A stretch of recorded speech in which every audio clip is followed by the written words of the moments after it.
తోటాయి గోరు పువ్వులు మిలమిల విరిసే వాడవాడంతా ఓ పూల వరవాయి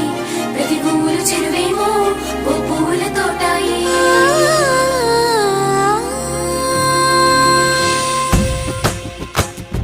పచ్చ పచ్చని పల్లె పచ్చని పల్లె మబ్బుల్లో లేసింది వాకిళ్ళు ఊడ్చి ముగ్గులు పెట్టింది అందాల బొడ్డమ్మ వాకిట్లో పెట్టి జైలెత్తి మొక్కింది కాపాడమంటూ గౌరమ్మ నడిగింది బిడ్డలు ఇంటింట నిందే అమ్మ నాన్న గుండెంతో పొంగే సత్తి పిండి సకినాలు చూస్తే నోటి నిండా ఊరిల్లూరే పొద్దు పొద్దున్నే తమ్ముళ్ళు లేచి పూల కోసం బయలెల్లి ఉరికే శాపపరిచి వాకిళ్ళలోన చెల్లెళ్ళంతా బతుకమ్మ పేర్చే